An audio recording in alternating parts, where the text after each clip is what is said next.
2025년 10월 세 번째 주간, 교회력으로는 창조자의 여덟 번째 주간 월요일, 기독교 대한 성결교회 소금빛 교회 향심기도회를 함께 주님께 올려드립니다. 오 주님, 세상의 여러 가지 것들로 인해서 산산이 부서진 제 마음의 조각들을 주님께서 하나로 모으사 주님께로 온전히 올려드릴 수 있도록 인도하여 주옵소서. 이 시간 기도회를 시작하며 각자의 고백으로 주님께 기도합니다. 다 같이 기도합니다. 살아계셔서 역사하신 하나님 아버지 감사합니다. 이 시간 주님만을 의지하며 주님만을 높이며 주님만 이제 동의하며 살기를 간절히 소망하고 원합니다. 주여 붙들으시고 역사해 주시고 함께 하사 이 시간 예수님만을 바라보며 나아가게 하여 주시옵소서. 예수님만을 의지하게 하여 주옵소서. 생각과 마음과 말과 행동을 지었던 모든 죄들을 회개하며 이 시간 주님 앞에 나아가오니 주여 용서하여 주시고 나사의 구세주 예수님의 이름으로 모든 악한 마귀 사탄 세력은 저주고 떠나가게 하여 주옵소서. 나사의 구세주 예수님의 이름 명령이 악한 마귀 사탄을 저주고 떠나치으라. 나사의 구세주 예수님의 이름 명령이 악한 마귀 사탄을 저주고 떠나치으라. 나사의 구세주 예수님의 이름 명령이 악한 마귀 사탄을 저주고 떠나치으라. 아멘. 할렐루야. 이 시간 주님만을 온전히 바라보며 주님과 함께 동행하게 주시옵소서. 사도신경으로 우리의 믿음을 아버지 하나님께 한 목소리 한 마음으로 같이 신앙 고백하십니다. 나는 전능하신 아버지 하나님 천지의 창조주를 믿습니다. 나는 그의 유일하신 아들 우리 주 예수 그리스도를 믿습니다. 그는 성령으로 잉태되어 동정녀 마리아에게서 나시고 본디오 빌라도에게 고난을 받아 십자가에 못 박혀 죽으시고 장사된 지 사흘 만에 죽은 자 가운데서 다시 살아나셨으며 하늘에 오르시어 전능하신 아버지 하나님 우편에 앉아 계시다가 거기로부터 살아있는 자와 죽은 자를 심판하러 오십니다. 나는 성령을 믿으며 거룩한 공교회와 성도의 교제와 죄를 용서받는 것과 몸의 부활과 영생을 믿습니다. 아멘. 주님의 이름을 경배하고 찬양합니다. 길과 진리 생명 내 삶의 빛 되신 주 길과 진리 생명 내 삶의 빛 되신 주 나의 믿음 주께 있네 길과 진리 생명 내 삶의 빛 되신 주 길과 진리 생명 내 삶의 빛 되신 주 나의 믿음 주께 있네 나의 믿음 주께 있네 주는 반석 내 구원자 주는 소망 나의 피난처 주 나의 모든 것 주는 반석 내 구원자 주는 소망 나의 피난처 주 나의 모든 것 나의 믿음 주께 있네 나의 믿음 주께 있네 주는 반석 내 구원자 주는 소망 나의 피난처 주 나의 모든 것 주는 나선 내 구원자 주는 소망 나의 피난처 주 나의 모든 것 나의 믿음 주께 있네 나의 믿음 주께 있네. 어두운 밤에 캄캄한 밤에 새벽을 찾아 떠난다. 종이 울리고 닭이 울어도 내 눈에는 오직 밤이었소. 우리가 처음 만난 그때는 차가운 새벽이었소. 주님 마음속에 여명이 있음을 나는 느낄 수가 있었소. 오 주여 당신께 감사하리라. 실로암 내게 주심을 나에게 영원한 사랑 속에서 떠나지 않게 하소서. 어두운 밤에 캄캄한 밤에 새벽을 찾아 떠난다.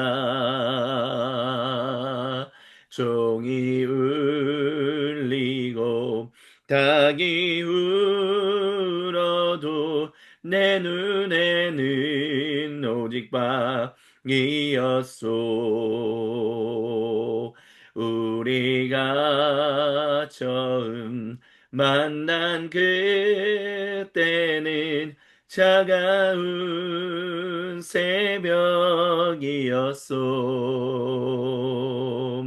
주님 마음속에 여명이 있음을 나는 느낄 수가 있었소.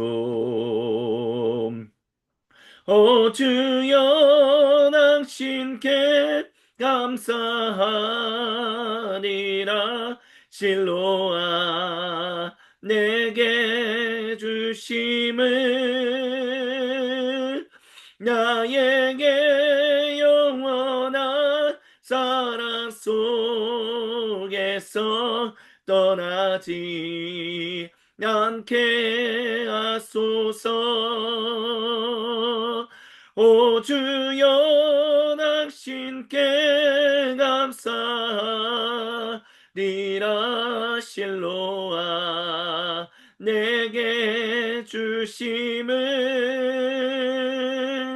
나에게 영원한 사랑 속에서 떠나지 않게 하소서. 아멘. 주님께 모든 영광과 감사와 찬양을 올려드립니다. 주님, 이 모든 것을 통하여 주님께서 우리에게 궁극적으로 주시는 그 말씀 앞에 엎드립니다. 요한복음서를 통하여 주님의 그 거룩하신 마음을 더 알게 하여 주시고 주님의 생각과 주님의 의지를 알게 하사 주여 주님의 뜻 가운데서 순종하며 살아가는 거룩한 주님 백성 되도록 인도하여 주옵소서. 이 시간 말씀을 증언하고 선포하는 사람이나 듣는 우리 모두가 한마음 한뜻 한 생각으로 주님의 말씀에 아멘으로 화답하게 하심을 믿습니다. 주님께 모든 영광, 감사 그리고 찬양을 올려드리며 살아계신 우리 주 구세주 예수님의 이름으로 기도드립니다. 아멘. 오늘 우리에게 주시는 주님의 거룩하신 말씀은 요한복음서 1장 35절로부터 42절입니다. 제가 모든 사람을 위한 하나님 나라 신약 성경으로 봉독해 드립니다. 다음날 요한은 자기 제자 둘과 함께 그곳에 다시 서 있었습니다. 요한은 예수님께서 걸어가시는 것을 보고 말했습니다. 보라, 하나님의 어린 양이 지나가신다. 그가 이렇게 말하는 것을 듣고 두 제자가 예수님을 따랐습니다. 예수님께서 돌아서서 그들이 따라오는 것을 보셨습니다. 예수님께서 물으셨습니다. 무엇을 원하느냐? 그들이 대답했습니다. 랍비여, 어디에 머물고 계십니까? 랍비는 선생이란 뜻입니다. 예수님께서 대답하셨습니다. 와서 보아라. 그래서 그들이 가서 예수님께서 머무시는 곳을 보고 그날 그분과 함께 지냈습니다. 때는 늦은 오후였습니다. 요한의 말을 듣고 예수님을 따랐던 두 사람 중 하나는 시몬 베드로의 동생 안드레였습니다. 안드레가 제일 먼저 찾아간 사람은 자기 형 시몬이었습니다. 우리가 메시아를 찾았어요. 라고 안드레가 말했습니다. 메시아는 그리스도라는 단어와 같이 기름 부음 받은 사람이란 뜻입니다. 그가 베드로를 예수님께 데려왔습니다. 예수님께서 베드로를 보고 말씀하셨습니다. 너는 요한의 아들 시몬이구나. 그렇지. 너를 게바라고 불러야겠다. 게바는 베드로라는 단어와 같이 바위라는 뜻입니다. 아멘. 이는 거룩하신 우리 주님의 말씀입니다. 아멘. 주님 영광 받으소서. 요한복음서 강의 세 번째 주님의 말씀을 같이 듣습니다. 사도 요한의 복음서에서 우리가 주목해야 할 것은 요한복음서 1장이 생각보다 길다라는 것입니다. 그리고 요한복음서 1장에는 여러 가지 이야기들이 굉장히 많이 들어가 있습니다. 굉장히 장엄한 어떤 시작과 더불어서 예수님께서 우리에게 오셨다라고 말하는 것. 그리고 세례자 요한에 대해서 얘기하면서 세례자 요한이 어떤 사람인지에 대해서 또 사도 요한이 첨언하는 것들. 그리고 세례자 요한이 증언했던 그 증언의 이야기와 그 다음에 이제 그 증언으로 말미암아 두 제자가 예수님을 따랐다라는 이야기. 그 뒤에 빌립과 나다나엘 등등등.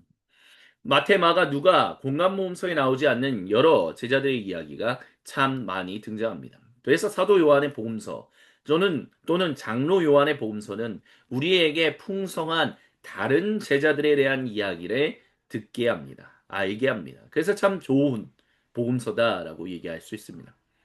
그러면 이렇게 질문할 수도 있을 것입니다. 그러면 왜 교회력에서는 마태, 마가, 누가복음서만 3년 단위로 이렇게 돌아가면서 예수님의 탄생으로부터 왜 예수님의 돌아가심과 부활과 성령 강림절까지 왜 그 복음서만 사용하는 것입니까? 라고 얘기할 수도 있을 것입니다. 그 이야기는 사도의 요한 복음서는 증언과 여러 가지 이야기들이 많이 첨가되어 있다라고 한다면 공간 복음서는 사건에 대한 이야기들이 굉장히 자세하게 등장하기 때문입니다.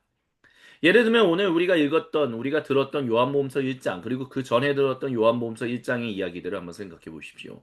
이 모든 일이 마치 하루 만에 아니면 거의 며칠 안에 굉장히 가까운 시일 내에 일어난 것처럼 기록되어 있습니다. 하지만 우리가 마테마가 누가 공간복음서를 보면 예수님께서 첫 제자들을 부르셨던 그 일들과 관련해서는 그와 같은 어떤 시간적인 게 굉장히 짧게 압축되어 있다라는 느낌을 가지지 못하게 만듭니다. 굉장히 시간적인 텀이 길었다, 시간적인 어떤 그런 간극이 넓었다라고 얘기할 수 있을 것입니다. 근데 그것과 다르게 요한복음서는 굉장히 압축적으로 얘기하고 있다는 것이죠.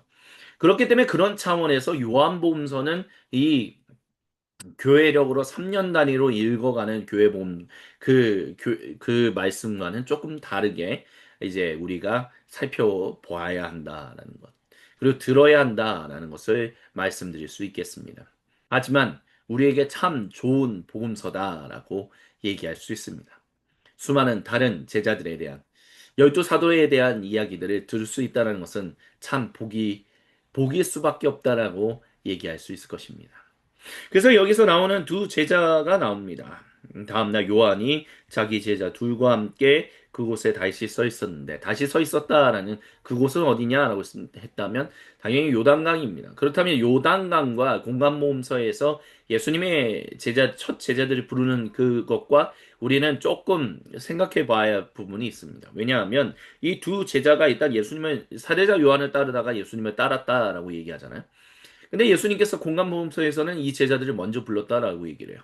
그 이유는 바로 안드레와 베드로에 대한 얘기가 여기 나타나기 때문에 그렇습니다. 안드레와 베드로를 먼저 부르셨던 예수님. 사실 시몬이라고 원래 그의 이름이 시몬이었죠. 그 예수님께서 갈릴리 호숫가 바닷가에서 그들을 먼저 부르셨습니다. 하지만 여기서는 요단강이라는 갈릴리 바다라는 곳과는 굉장히 지리적으로 멀리 떨어져 있는 곳에서 이 두 제자가 예수님을 따랐다라고 얘기합니다. 그리고 안드레가 이 시몬의 아들인 안드레가 바로 베드로를 데리고 왔습니다. 이런 것들이 우리에게는 굉장히 재밌는 부분들이 가지고 있다. 그렇게 된 상호 보완적인 측면이 있다라는 것을 우리는 기억해야만 할 것입니다.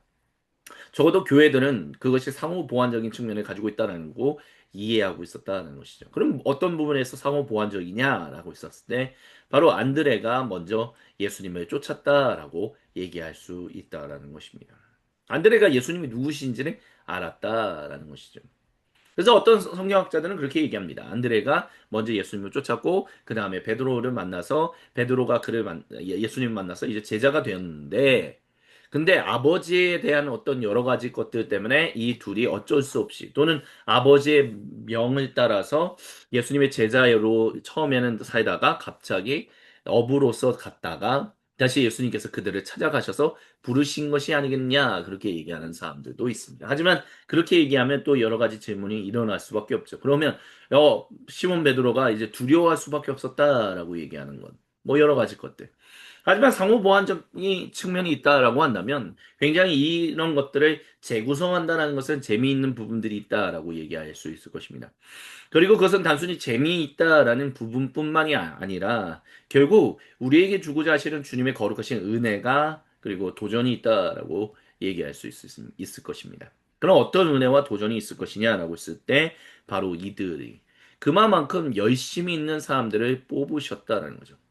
예수님께서 베드로와 또한 세베대의 아들들과 안드레를 네 명의 제자들을 먼저 부르셨을 때 내가 이제는 너희를 사람을 낚는 어부가 되게 하겠다라고 얘기했었을 때 그들이 아무 생각 없이 무슨 아무런 의미 없이 그냥 아무런 느낌 없이 사람을 낚는다고? 아 재밌겠다라는 식으로 그 말씀을 들었다라는 것이 아니다라는 것을 우리는 발견할 수 있습니다.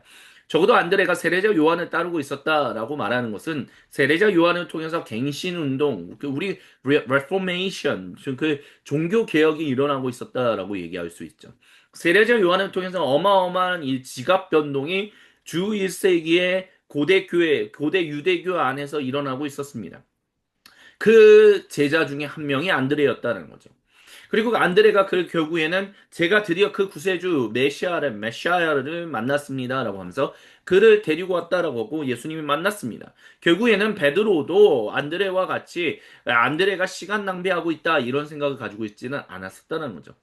안드레가 우리가 드디어 메시아를 만났습니다. 구세주를 만났습니다라고 얘기했을 때 베드로가 왔다라는 거예요. 따라왔다라는 거예요. 그리고 예수님과 함께 대화를 나눴다라는 것입니다. 결국에는 베드로도 이 시몬이라는 사람도 그만큼 메시아를 간절히 고대하고 있었다라는 것이죠. 그리고 결국 주님의 백성들, 결국 여기서 말하는 야훼의 백성이라는 것은 고대 유대인들을 말하는 것이잖아요. 그 고대 유대인들이 하나님의 백성으로 온전히 인정받는 일들이 일어나기를 간절히 소망하고 있었다는 거죠. 그만큼 메시아를 굉장히 기다리고 있었다는 것입니다. 구세주를 대망하고 있었던 그 대망에 대한 믿음을 가지고 있었다라는 것이죠. 그렇다면 이 예수님께서 공간모험서에서 나오는 내가 이제는 너희를 사람을 낚는 어부가 되게 하겠다라고 말씀하셨던 것은 단순히 그냥 어떤 그냥 지나가는 그런 의미가 아니라 이들이 가장 가슴 깊은 곳에 있었던 안드레와 베드로와 세베대의 아들들이 가지고 있었던 그 가장 깊은 구세주에 대한 대망에 대한 믿음, 소망, 그것에 대해서 이제 그 일이 이루어질 것이다라고 예수님이 말씀하셨다라고 볼 수 있다라는 것입니다. 그럼 결과론적으로는 결국에는 상호 보완적인 측면을 바라본다면 적어도 장로 요한, 사도 요한의 복음서를 통해서 우리는 안드레, 그리고 시몬, 베드로, 그리고 세베대의 두 아들들인 야고보와 요한이 그냥 아무렇지 않은 사람들, 어중이 떠중이가 아니었다는 것을 기억해야 합니다. 그들은 분명한 구세주에 대한 기대를, 소망을 가지고 있었던 사람들이에요. 그리고 열심을 가지고 있었던 사람들입니다. 그런 사람들을 예수님께서 첫 제자로 삼으셨고, 그 중에서 세 명인 세베대의 두 아들들과 또한 시몬 베드로를 수제자로 삼으셨다는 것입니다. 안드레는 안타깝게도 수제자로 들어가지는 못했습니다. 하지만 장로 요한은, 사도 요한은 그가 수제자로 세 명 예수님께서 항상 꼭 데리고 다니셨던 그 세 명의 제자 중에 한 명은 아니었을지라도 안드레가 굉장히 중요한 역할을 담당하는 사도였다라는 것을 분명하게 등장시킵니다. 왜냐하면 베드로를 데리고 왔거든요. 그리고 베드로에게 내가 너에게 게바라는 이름을 주겠다. 게바라는 이름은 결국 베드로와 마찬가지로 반석이라는 이름을 가지고 있다. 바위라는 이름을 가지고 있다라고 얘기하고 있습니다. 뜻을 가지고 있다라고 얘기할 수 있죠. 그만큼 안드레는 사도 바울을 이끌었던 그 바나바처럼 베드로를 이끌었던 사람이 안드레다라는 것을 사도 요한은 우리에게 분명하게 얘기하고 있다는 것이죠. 예수님께서 세 명의 수제자 중에 한 명이 아니었을지라도 그가 그 세 명보다 뭐 못한 사람이다 그렇게 얘기하지 않는다는 거예요. 적어도 세베대의 두 아들들 중에 한 명이었던 사도 요한이었던 장로 요한이 보았을 때는 안드레는 굉장히 중요한 역할을 하는 사람이었다라는 것입니다. 그렇기 때문에 이 본문을 통해서 주님께서 결국 저와 여러분 우리 모두에게 주시는 첫 번째 은혜와 도전은 교회에서 결국에서 주님께서 부르시는 사람들은 아무나 부르지 않는다라는 것입니다. 그만큼 마음속에 깊은 열망과 대망에 대한 메시아에 대한 깊은 소망을 가지고 있는 사람들을 하나님께서 부르신다는 거죠. 우리가 교회에서 우리가 활동하다 보면 교회에서 일단 이제 직분을 먼저 주면 그 사람이 알아서 클 거다 뭐 이런 식으로 얘기하면서 일단 직분 먼저 주자라고 해놓고선 교회가 엉망진창이 되는 일들을 우리는 수십 년 동안 경험하고 있고 지금도 경험하고 있습니다. 그래서 내 아들들, 내 아들이, 내 딸이 장로가 되지 않으면 권사가 되지 않으면 난 교회 나오지 않겠다라고 하면서 교회에서 막 목사님과 사이가 틀어져가지고 막 난리가 나는 모습들도 종종 왕왕 봅니다. 그런 배경 외에는 믿음이 없어도 일단 직분을 주면 믿음이 생길 거야 라는 말도 안 되는 얼토당토도 아닌 믿음 없는 사람들의 이야기에 교회가 좌지우지되고 있기 때문에 그렇습니다. 하지만 주님은 분명하게 말씀하십니다. 아무나 어중이 떠중이로 세우는 게 아니다라는 겁니다. 교회 직분자들, 장로, 뭐 디모데 전후서라든지 디도서를 보면 교회의 지도자들로 세우는 사람들을 아무나 세우라라고 주님은 절대로 사도 바울을 통해서 이야기하지 않으십니다. 얼마만큼 그 직분이 중요한 건지에 대해서 분명하게 말씀하십니다. 마찬가지로 여기서도 예수 초대교회를 이끌었던 새 수제자들이 아무나 그냥 어부로서 아무나 역할도 못하던 그런 사람들을 세우신 게 아니다라는 거죠. 어마어마한 구세주를 기다리고 있고 그 구세주를 전하겠다라고 하는 열심을 가지고 있었던 사람들을 예수님께서 부르셨다라는 것입니다. 그렇기 때문에 교회 직분은 아무나 세우지 마십시오. 교회 직분은 아무나에게나 주지 마십시오. 주님을 향한 뜨거운 사랑과 뜨거운 열망과 세상을 향하여 주님의 온전한 증인으로서 살아가겠다라는 그 숭고한 정신과 그 굳은 심지를 가지고 있는 사람들을 세워야지 아무나 세워서 거기서 믿음을 세워가겠다라는 말도 안 되는 얼토당토 안 되는 말로 교회를 그리고 주님을 욕보이는 일들은 이제는 당신의 입술에서 우리의 입술에서 멈춰야 할 것입니다. 그것이 주님이 저와 여러분 우리 모두에게 주시는 첫 번째 은혜와 도전입니다. 주님께서 이 본문을 통해서 또한 저와 여러분 우리 모두에게 주시는 두 번째 은혜와 도전은 바로 세례자 요한에게 집중할 수 있습니다. 자기 제자 둘과 함께 그곳에 다시 서 있었다라고 했었을 때 이 두 제자에 대해서 뭐라고 얘기하지는 않지만 이 두 제자가 어쩌면 세례자 요한과 굉장히 깊은 관계를 맺고 있었고 어쩌면 세례자 요한이 예수님을 쫓아갈 수 있는 사람들로 세우려고 했던 사람들이었다라고도 할 수 있을 것입니다. 그래서 예수님께서 걸어가시는 것을 보고 말했다라고 얘기를 해요. 어디를 걸어가셨을까요? 뭘 하려고 그러셨을까요? 잘 모르겠습니다. 근데 중요한 것은 아직 공생의 사역을 시작하기 전인 것은 분명한 사실이에요. 가나의 혼인잔치도 아직 시작되지도 않았습니다. 근데 예수님께서 걸어가시는 그 모습을 보고 보라 하나님의 어린 양이 걸어가신다라고 지나가신다라고 세례자 요한이 말합니다. 세례자 요한에 비해서는 정말 아무것도 없는 사람이에요. 뭐 무슨 일이 뭐가 있겠습니까? 근데 하나님의 어린 양이 지나가신다라는 그 말 한마디 그리고 제자들이 준비했다는 그 일 하나만으로 이 두 제자가 예수님을 따랐고 그들이 예수님의 수제자들이 되었다는 것 초대교회에 어마어마하게 중요한 역할을 담당하는 사람들이 되었다는 것은 세례자 요한에게 우리가 주목해 볼 필요가 있다는 것을 다시 한번 주님은 말씀하십니다. 뭐 찬양 경배와 찬양을 좀 많이 찾아보신다면 뭐 아시는 이야기일 수도 있을 것입니다. 유튜브에 보면 이제 We Love라는 찬양팀이 있습니다. 그 We Love라는 찬양팀이 제가 이제 20대 때 이제 예수전도단 금요 찬양을 이끌었던 심영진, 지금은 이제 그때는 당시에는 간사님이셨고요. 지금은 이제 목사님으로서 이제 미국에서 거주하시면서 이제 찬양 사역을 하고 계시는데, 스톤게이트 뮤직이라고 해서 이제 찬양 사역을 하고 계십니다. 근데 그 위러브란 팀이 어떤 마음에서 최근에 어떤 뭐 앨범과 관련해서 그리고 여러 가지 것 관련해서 자기들끼리 이렇게 대화를 나누는 것을 이제 그분들의 유튜브 채널의 한 동영상을 통해서 보았는데요. 그분들이 그런 얘기를 하더라고요. 심영진 목사님과 일면식도 없었지만 한번 만나서 같이 찬양을 하면 어떻겠는가라는 마음이 생겨서 그냥 정말 아는 얼굴도 아닌데도 전혀 연락을 주고받아 본 적이 없는데도 그러니까 개인적인 친분이 없는 거죠. 이메일을 보냈고 그래서 미국 서부에 만나서 미국 서부에 와서 그리고 그 심영진 목사님은 미국 동부에 계셨는데 기꺼이 미국 서부에 오셔가지고 같이 사역을 했다라는. 그리고 그때가 아마 비준비하시니라는 찬양 아마 아실 거예요. 뭐 요즘 우리나라에서 뭐 어르신들도 다 아는 찬양이니까요.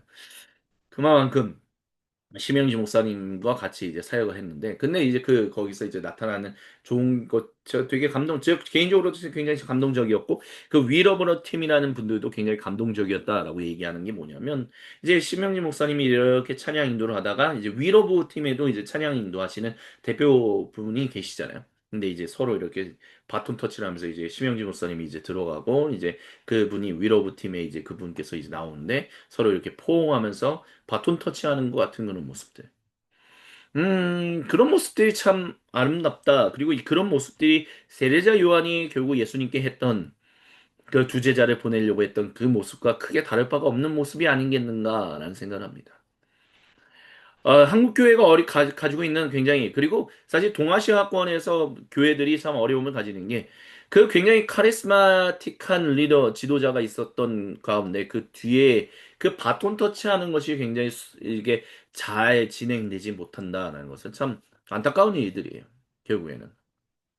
뭐, 사랑의 교회도 사실은 바톤 터치가 처음에는 잘 되는 것 같았었지만, 결과론적으로 보면, 오카른 목사님도 그분에 대해서 그렇게까지 신뢰하지는 못했었다라는 얘기가 어떤 뒷부분에서 나오고 있고요. 물론, 사랑의 교회 분들은 뭐, 전혀 그 얘기는 그 거짓말이다라고 얘기하시겠지만, 뭐 그런 얘기가 거의 정설처럼 받아들여진다라고 얘기합니다.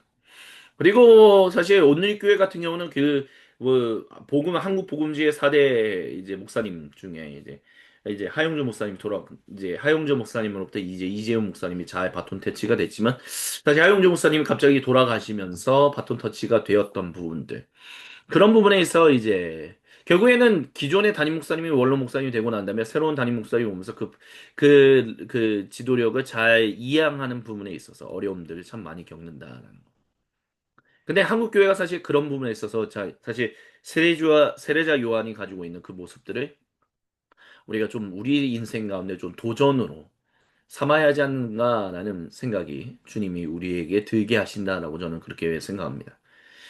그만큼 세례자 요한이 아무것도 없는 별거 없는 예수님을 그냥 하나님의 어린 양이 지나가십니다라는 얘기 한마디로 그리고 같이 있었던 두 제자가 함께 따라갔다는 걸 주시는 그 장면만으로 그 안에 깊이 있는 뭐 어떤 신학적인 내용 뭐 여러 가지 내용은 일단 차치하더라도 그 장면 하나로 주는 감동이 있지 않습니까? 그와 같은 감동들이 우리 주님의 몸인 교회 공동체들 한국 교회 내에서 더 많이 일어나지 않겠 한두 명 일어난다고 해서 그런 게 아니라 사실은 거기에 한 100%는 돼야 하지 않겠습니까? 100%는 너무 어려워요. 그럼 95%는 돼야 하지 않겠습니까? 그런 일들이 일어나기를 우리 주님이 간절히 원하신다라고 주님께서 두 번째로 우리에게 은혜와 도전을 주십니다. 그리고 마지막으로 이 본문을 통해서 주님이 저와 여러분 우리 모두에게 주시는 세 번째 마지막 은혜와 도전은 어디에 머무십니까? 라고 했을 때 와서 보아라 라고 말씀하십니다. 도대체 예수님께서 머무시는 곳이 어디였을까요? 궁금합니다. 사도 요한은 그거에 대해서 분명하게 얘기하지 않아요. 그렇지만 그걸 보고 그들이 예수님이 메시아다라고 믿었다라고 얘기합니다. 도대체 예수님이 계시는 곳이 어디였기에? 근데 우리가 여기서 한 가지 좀 거룩한 상상력을 한번 발휘해 볼 필요가 있습니다. 뭐냐면 예수님께서 머무시는 곳을 보고 그날 그분과 함께 지냈다는 거예요. 그러면 결국에는 뭐가 있었을까요? 그분과 함께 지낸다면 일단 잠을 자야죠. 내가 잠을 자기 전에 또 뭐가 있어야죠? 밥을 먹어야 합니다. 밥을. 이 모습이 어쩌면 누가복음서에서 부활하신 예수님께서 엠마오로 가는 두 제자와 함께 만나셔서 결국 엠마오 그들의 집에서 함께 식사를 나눴던 그 모습과 연결되는 부분이 있다라고 저는 개인적으로 그렇게 생각합니다. 같이 식사를 했겠죠.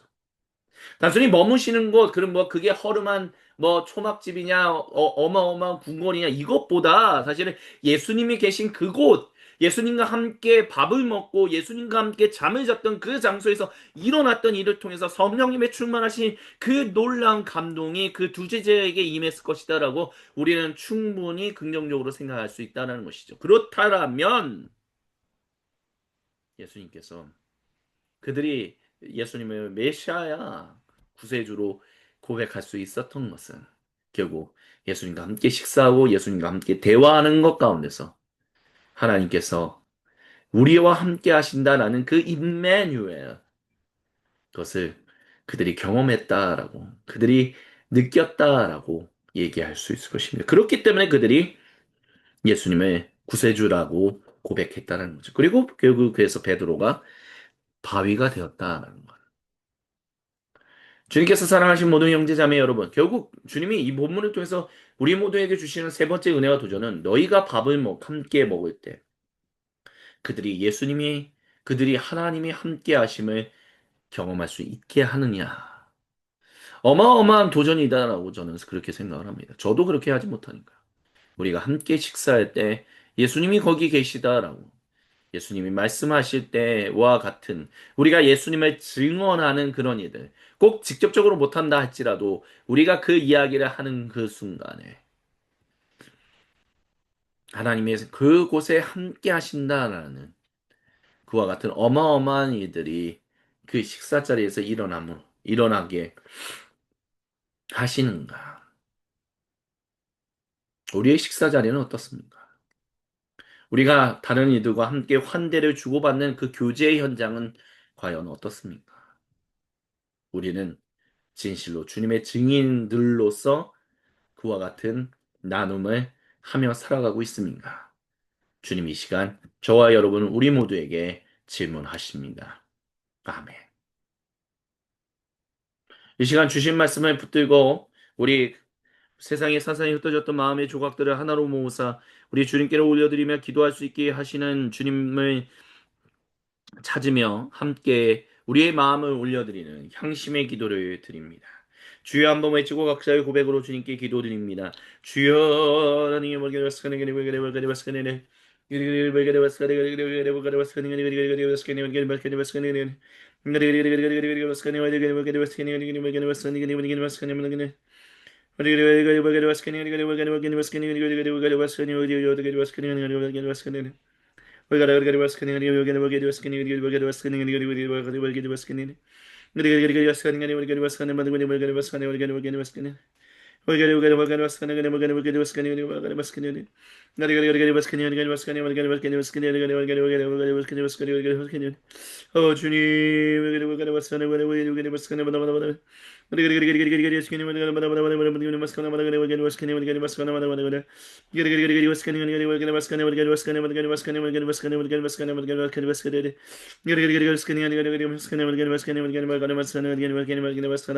주님, 아버지 주여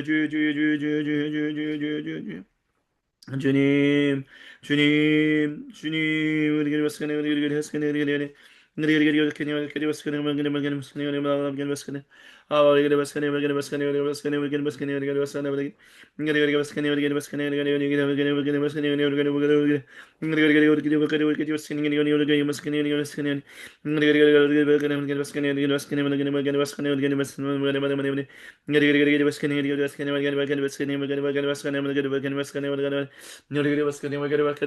우리에게 말씀하네, 주여 주여 함께하여 주시옵소서. 주님 역사하여 주옵소서. 주님을 의지하게 하여 주옵소서. 주님만을 바라보게 하여 주옵소서. 주님과 함께 동행하시게 하여 주시옵소서.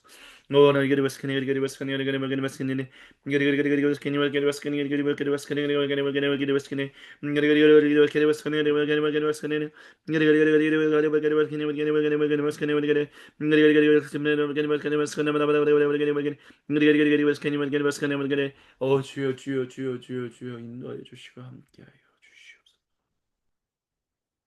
주님께서 우리에게 가르쳐 주신 기도로 아버지 하나님께 한 목소리 한 마음으로 같이 기도하십니다.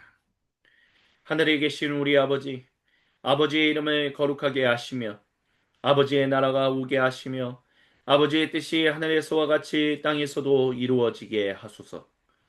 오늘 우리에게 일용할 양식을 주시고 우리가 우리에게 잘못한 사람을 용서하여 준 것 같이 우리의 죄를 용서하여 주시고 우리를 시험에 빠지지 않게 하시고 악에서 구하소서. 나라와 권능과 영광이 영원히 아버지의 것입니다. 아멘. 아멘 할렐루야. 주님께 모든 영광 감사 그리고 찬양을 올려드립니다. 이것으로 창조절 8번째 주간 월요일 기독교 대한 선교교회 소금빛 교회 향심기도회를 마칩니다.